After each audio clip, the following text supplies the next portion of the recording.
నమస్తే, welcome to Suman TV. America అదో ఊహల ప్రపంచం. ప్రపంచవ్యాప్తంగా ఎన్నో దేశాల ప్రజలు అగ్రరాజ్యం అమెరికాలో హైర్ స్టడీస్ పూర్తి చేయాలి, ఉన్నత ఉద్యోగాలు సాధించాలి, బాగా సంపాదించి స్థిరపడాలి అని ఎన్నో కలలు కంటూ ఉంటారు. అలాంటి ఆశలు నెరవేర్చుకునేందుకు వచ్చిన ఏ ఒక్క అవకాశాన్ని వదులుకోవడానికి సాహసం చేయరు. అయితే ఇలాంటి ఘటనలు గతంలో ఎప్పుడో కొన్నేళ్ల క్రితం మాట అని చెప్పాలి. ప్రస్తుత కాలంలో డబ్బులున్నా అమెరికా వెళ్లలేని పరిస్థితి. ఒకవేళ వెళ్లినా అనుకున్న స్థాయిలో మన జీవనం ఉంటుందో ఉండదో అన్న సందేహాలు ఎదురవుతున్నాయి. ఇప్పటికే ఏళ్లు తరబడి అక్కడే ఉండి అమెరికాలో స్థిరపడిన అనేక మంది ప్రవాసులు ఇటీవల కాలంలో ఇబ్బందులు పడాల్సిన పరిస్థితులు నెలకొన్నాయి.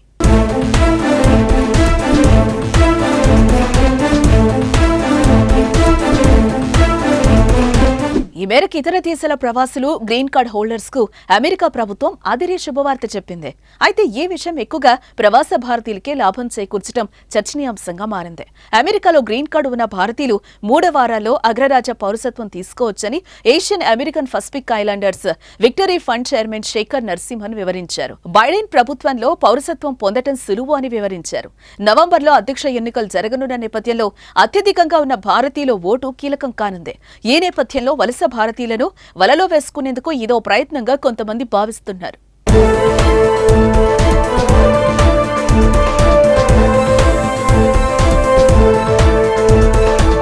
ఈ క్రమంలో సుమారు 10 లక్షల మంది భారతీయులు గ్రీన్ కార్డు కోసం వేచి ఉన్నట్టు గణాంకాలు తెలుపుతున్నాయి.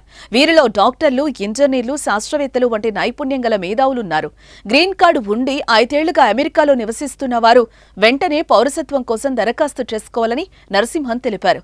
ఉపాధ్యక్షురాలు కమలా హారిస్ అధ్యక్ష బరిలో నిలిచిన నేపథ్యంలో భారతీయ అమెరికన్లు, ఆసియావాసుల్లో ఆసక్తి నెలకొన్న సంగతి తెలిసిందే.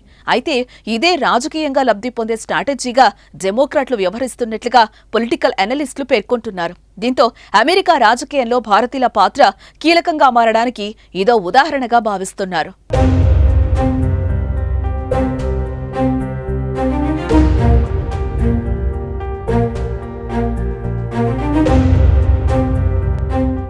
ఇదే సమయంలో ప్రవాస భారతీయుల పిల్లలను స్వదేశానికి పంపేలా వ్యవహరిస్తుంది అమెరికా. గ్రీన్ కార్డు లేని కారణంగా వారి పిల్లలను డాక్యుమెంటెడ్ డ్రీమర్లుగా భావించి అగ్రరాజ్య బహిష్కరణ చేయటం లక్షలాది భారతీయుల్లో ఆందోళన పెంచుతోంది. అయితే ఏజింగ్ అవుట్ ప్రక్రియల్లో బాధపడ్డ భారతీయులను తమ దారిలోకి తెచ్చుకోవడానికే ఈ గ్రీన్ కార్డు డ్రామా ఆడుతున్నారని రిపబ్లికన్లు ఆరోపిస్తున్నారు. అయితే గ్రీన్ కార్డు హోల్డర్లైన భారతీయులు ఈ పరిణామాన్ని ఎలా చూస్తారు? బైడెన్ ప్రభుత్వం ఇచ్చిన ఈ ఆఫర్ను ఉపయోగించుకుంటారా? భారత సంతతి తొలి అమెరికా అధ్యక్ష అభ్యర్థి కమలా హారిస్ కు భారతీయులు ఎలాంటి సపోర్ట్ ఇవ్వనున్నారు అనే అంశాలు ప్రస్తుతం అమెరికా రాజకీయాల్లో ఆసక్తిగా మారాయి.